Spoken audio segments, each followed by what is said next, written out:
நஹ்மதுஹு நுஸல்லி அலா ரசூலில் கரீம் அம்மா பாத் அவுது பில்லாஹி மினஷ் ஷைத்தானிர் ரஜீம் பிஸ்மில்லாஹிர் ரஹ்மானிர் ரஹீம்.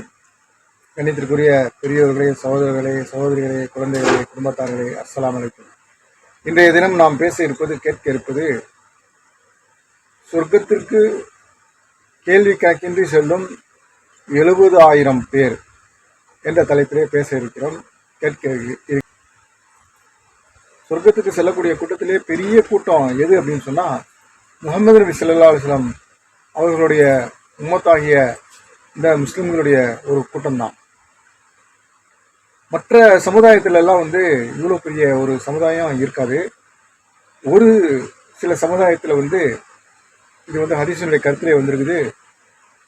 நபி ஸல்லல்லாஹு அலைஹி வஸல்லம் சொல்றாங்க, தனக்கு சொர்க்கத்துல செல்லக்கூடிய ஒரு கூட்டம் காட்டப்பட்டது. அதுல ஒரு நபி அவர்களுக்கு பின்னாடி ஒரு 10 பேர் கொண்ட ஒரு கூட்டம் போச்சு. இன்னொரு நபி காட்டப்பட்டது, அவங்களுக்கு பின்னாடி ஒரு 2 பேர் தான் போனாங்க. இன்னொரு நபி எனக்கு காண்பிக்கப்பட்டது, அதுல யாருமே இல்லை, வெறும் நபி மட்டும்தான் இருந்தாங்க. அப்போ இன்னொரு ஒரு பெரிய ஒரு கூட்டம் காட்டப்பட்டது. அப்போ அந்த கூட்டம் தான் என்னுடைய கூட்டமா இருக்குன்னு சொல்லி நான் நினைச்சேன். ஆனா அது மூசா அலைஹிஸ்ஸலாம் அவர்களும் அவர்களுடைய கூட்டத்தாரும் என்பதாக எனக்கு அறிவிக்கப்பட்டது என்பதாக ரசூல் ஸல்லல்லாஹு அலைஹி வஸல்லம் சொன்னாங்க. அதுக்கப்புறம் அடிவானத்தை உற்று நோக்கீராக என்று எனக்கு அருளப்பட்டது, எனக்கு சொல்லப்பட்டது என்பதாக ரசூல் ஸல்லல்லாஹு அலைஹி வஸல்லம் அவர்கள் இந்த கருத்து கூட சொன்னாங்க. அப்போ அவங்க அடிவானத்தை நான் உற்று பார்த்தேன் என்பதாக சொல்றாங்க. அப்போ அங்க ஒரு பெரிய ஒரு கூட்டம், பெரிய சமுதாயம் இருந்தது. அப்போ சொல்லப்பட்டது, இதுதான் உங்களுடைய சமுதாயம், இதுல 70,000 பேரு கேள்வி கணக்கு இல்லாம சொர்க்கத்துக்கு போவாங்க என்பதாக எனக்கு தெரிவிக்கப்பட்டது என்ற கருத்து கூட அவங்க சொன்னாங்க. பெரிய ஒரு கூட்டத்துல 70,000 பேர் சொர்க்கத்துக்கு செல்வாங்க என்பதாக சொல்லிட்டு அவங்க அறிவிச்சுட்டு சஹாபாக்கள் கிட்ட சொல்லிட்டு அவங்க வீட்டுக்கு கிளம்பிடுறாங்க.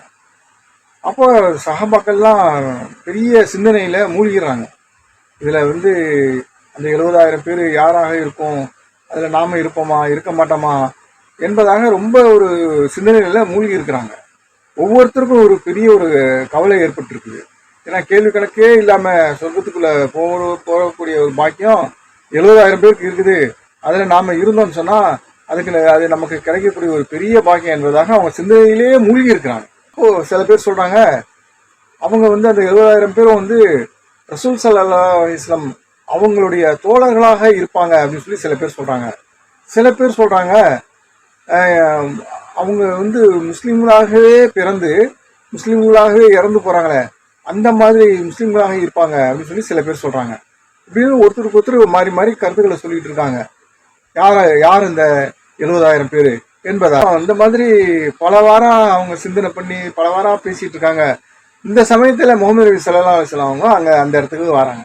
அந்த இடத்துக்கு வந்த உடனே ரசூல் ஸல்லல்லாஹு அலைஹி வஸல்லம் கேட்குறாங்க, நீங்க என்ன சிந்தனை பண்ணிட்டு இருக்கீங்க, என்ன பேசிட்டு இருக்கீங்க அப்படின்னு சொல்லி கேட்கக்கூடிய நேரத்துல சஹாபாக்கள் இந்த விஷயத்த சொல்றாங்க. இந்த மாதிரி நாங்க இந்த மாதிரி அந்த 70,000 பேர் சொர்க்கத்துக்கு கேள்வி கணக்கின்று போறாங்களே, அதை பத்தி நீங்க சொன்னீங்க, நாங்க அதை பத்தி பேசிட்டு இருக்கோம், அது யாராக இருக்கும் அப்படின்னு சொல்லிட்டு அந்த கருத்துப்பட அவங்க சொல்றாங்க. அந்த கருத்துப்பட அவங்க யார் அப்படின்னு சொன்னா, அவங்க மந்திரிக்க மாட்டாங்க, மந்திரிக்கிறத தேடவும் மாட்டாங்க, அவங்க சகுனமும் பார்க்க மாட்டாங்க, அவங்க நம்பிக்கை முழுசா அல்லாஹ் மேல வைப்பாங்க. அப்படிப்பட்ட மக்கள் தான் அந்த 70,000 பேரும் என்பதாக இந்த கருத்து கூட சொன்னாங்க. அப்போ நமக்கு உடம்பு சரியில்லை அப்படின்னு சொல்லி அந்த காலத்துல மக்கள் மந்திரிச்சாங்க. அதே சமயம் மந்திரிக்கிறத தேடியும் போனாங்க. அதே சமயத்துல சகுனம் பார்க்கக்கூடியவங்களாக இருந்தாங்க. அப்போ அல்லாஹ்வுடைய நம்பிக்கை இருக்குது. அவங்க சில பேர் முழு அளவுல இல்லாத மக்களும் இருந்தாங்க. ஏனோ தானோன்னு சொல்லிட்டு அவங்களுக்கு மனம் போனபடி அவங்க இருப்பாங்க. அவங்க மனசுல இது நல்லதுன்னு பட்டுச்சுன்னு சொன்னா அவங்க அதை செய்வாங்க. ஆனா அல்லாஹ் மேல நம்பிக்கைன்றது முழுசா இருக்காது. பணத்தின் மேல கொஞ்சம் நம்பிக்கை இருக்கும், காசு மேல நம்பிக்கை இருக்கும், ஆட்சி மேல நம்பிக்கை இருக்கும், அதிகாரத்தின் மேல நம்பிக்கை இருக்கும், சொந்த பந்தத்தின் மேல நம்பிக்கை இருக்கும், கட்டடத்து மேல நம்பிக்கை இருக்கும், தன்னுடைய அமைப்பு மேல நம்பிக்கை இருக்கும், தலைவர் என்ன சொல்றாரோ அதன் மேல நம்பிக்கை இருக்கும், தன்னுடைய நண்பர் என்ன சொல்றாரோ அதன் மேல நம்பிக்கை இருக்கும். இந்த குரான் மேலே ஹதீஸ் மேலே அல்லாஹ்வுடைய வேதத்தின் மேலே அல்லாஹ் என்ன சொல்லியிருக்கான்றது மேலே அல்லாஹ்வுடைய நம்பிக்கை முழுமையாக இல்லாமல் இருந்துச்சு அப்படின்னு சொன்னால் அப்படிப்பட்ட மக்கள் எல்லாருமே நஷ்டவாளிகளாக இருக்கின்றார்கள். நம்பிக்கை முழுசாக இருக்கணும். முழுசாக யார் அல்லாஹ் மேலே நம்பிக்கை வைக்கிறாங்களோ அவர்கள் தான் அந்த கூட்டத்தில் இருப்பாங்க என்பதாக என்ன தெரியுது அப்படின்னு சொன்னால், நம்ம மந்திரிக்க கூடாது, மந்திரிக்கிறத நம்ம தேடியும் போகக்கூடாது, அதே சமயம் சகுனம் பார்க்கக்கூடாது, அதே சமயத்தில் நம்ம முழுசாக அல்லாஹ் மேலே தான் நம்பிக்கை வைக்கணும். முழு நம்பிக்கை எது நடந்தாலும் அது அல்லாஹ்வை கொண்டு தான் ஆகுது. நாம் எதை தேடினாலும் எந்த உதவியை தேடினாலும் அது அல்லாஹ் கிட்ட தான் கேட்கணும். அல்லாஹ் யா அல்லாஹ் இந்த சரி பண்ணலா, எனக்கு நீ உதவி செய்யலா அப்படின்னு சொல்லி நம்ம 2 ரக்காத்து தொழுது அல்லாஹ் கிட்ட நம்ம துவா கேட்கக்கூடியவர்களாக இருக்கணும். அல்லாஹ்வுடைய கட்டளைகளை நம்ம பின்பற்றக்கூடியவர்களாக இருக்கணும். முகமது நபி ஸல்லல்லாஹு அலைஹி வஸல்லம் அவர்களுடைய வழியை நம்ம பின்பற்றக்கூடியவர்களாக நம்ம இருக்கணும். இப்போ இந்த விஷயத்த நம்ம விளங்கிக்கணும். அப்போ இதை சொன்ன உடனே முகமது நபி ஸல்லல்லாஹு அலைஹி வஸல்லம் சொன்ன உடனே ஒரு சஹாபி எழுச்சி கேட்குறாங்க. அவங்க பேர் என்ன அப்படின்னு சொன்னால் உக்காஷா பின் முஹ்சின் ரலியல்லாஹு அன்ஹு அவங்க பேர். அவங்க உடனே எழுச்சி நின்று யா ரசூலுல்லாஹ் ஸல்லல்லாஹு அலைஹி வஸல்லம் நான் அந்த கூட்டத்தில் இருக்கானா, அப்படி இல்லாட்டி கூட என்ன செய்யுங்க, அந்த கூட்டத்தில் என்ன சேர்த்துருங்க என்ற கருத்துப்பட அவங்க சொல்கிறாங்க. அதுக்கு ரசூல் ஸல்லல்லாஹு அலைஹி வஸல்லம் அவங்க என்ன சொல்கிறாங்க சொன்னால், நீங்களும் அந்த கூட்டத்தில் இருக்கீங்க என்ற கருத்துப்பட அவங்க சொல்லிடுறாங்க. இதை கேட்டுட்டு பக்கத்தில் இருந்த இன்னொரு சஹாபி என்ன சொன்னாங்க சொன்னால், யா ரசூலுல்லாஹ் ஸல்லல்லாஹு அலைஹி வஸல்லம் என்னையும் அந்த கூட்டத்தில் சேர்த்து விட்ருங்க அப்படின்னு சொல்லி கேட்குறாங்க. அப்போ ரசூல் ஸல்லல்லாஹு சொல்கிறாங்க, அந்த கருத்துப்பட உக்காஷா உங்களை முந்திக்கிட்டாரு அப்படின்னு சொல்லிட்டு பதில் சொல்லிக்கிறாங்க. இப்போ இதுலேருந்து நம்ம என்ன விளங்கி கொள்ளணும்னு சொன்னால், தீனுடைய விஷயங்களில் நாம் என்னென்ன தீனில் சொல்லப்பட்டிருக்கோ அந்த விஷயங்களை நம்ம ஏற்று நடக்கணும். நாம் பிற மக்களுக்கு எடுத்து சொல்லணும். இந்த மாதிரி விஷயங்களை நம்ம அடிக்கடி தீனுடைய விஷயங்களை நம்ம கற்றுக்கொள்ளணும், பிற மக்களுக்கும் கற்றுக் கொடுக்கணும். இதில் நம்ம அக்கறை செலுத்தணும். நம்ம வெறும் துனியாவுடைய விஷயங்களே நம்ம மூழ்கி போய் தீனுடைய விஷயங்களை நம்ம தெரிஞ்சுக்கல, அறிந்து கொள்ளலை அப்படின்னு சொன்னால் நாம் நமக்கு மறு உலகத்தில் நம்ம பலனை அனுபவிக்க முடியாது.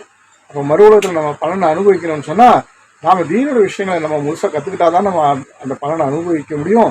இந்த உலகத்தில் நம்ம அதன்படி செயலாற்ற முடியும். இந்த உலகத்தில் தீனுக்கு உட்பட்டு நம்ம செயலாற்றினா தான் நாம் அந்த பலனை அறிஞ்சு கொள்ள முடியும். அல்லாஹ் மேலே எப்படி யக்கீன் வைக்கணும், அல்லாஹ் பாருங்க நம்ம தெரிஞ்சுக்கிட்டோம்.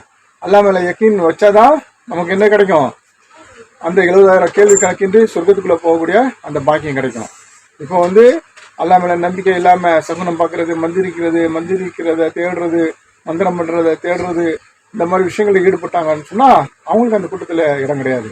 அவங்க மந்திரிக்கவும் கூடாது, மந்திரிக்கிறவங்களை தேடி போகவும் கூடாது, சகுனமும் பார்க்கக்கூடாது. அல்லாஹ் மேலே முழு நம்பிக்கை வச்சுருக்கோம். எல்லாம் வல்ல அல்லாஹ் நம்ம அனைவர்களுக்கும் அந்த பாக்கியத்தை கொடுத்து நம்ம அனைவர்களுக்கும் அல்லாஹ் மேலே முழு நம்பிக்கை வச்சு இருக்கக்கூடிய மக்களாக நம்ம ஆக்கி வச்சு, சகுனம் பார்க்காதவர்களாக, மந்திரிக்காதவர்களாக, மந்திரத்தை தேடி போகாதவர்களாக ஆக்கி வைத்து எல்லாம் வல்ல அல்லாஹ் வச்சு சீரும் சிறப்புமாக வாழக்கூடியவர்களாக, சொர்க்கத்துக்கு உரியவர்களாக, நரகத்தை விட்டு பாதுகாப்பு பெற்று வாழக்கூடியவர்களாக நம்ம அனைவரையும் ஆக்கி வைத்து நேர் வழியின் பக்கம் நடக்கக்கூடியவர்களாக ஆக்கி வைத்து அருள் புரிவானாக. அல்லாஹ்வுடைய திருப்பொருத்தத்தை நமக்கு தந்து அருள் புரிவானாக. அல்லாஹ் தஆலா நமக்கு வழி தவறிய வழியை விட்டும், அல்லாஹ்வுடைய கோபத்திற்கு உள்ளானவர்களுடைய வழியை விட்டும் நம்ம அனைவர்களையும் பாதுகாத்து காப்பாற்றி அருள் புரிவானாக. ஆமீன் ஆமீன் வாஹிதானா அல்ஹம்துலில்லாஹி ரபில் ஆலமீன். இன்ஷா அல்லாஹ் நாளை வேறு ஒரு நிகழ்ச்சியில் சந்திப்போம். அஸ்ஸலாமு அலைக்கும். இது உங்கள் தோழன் MH மாலிக் முகமது.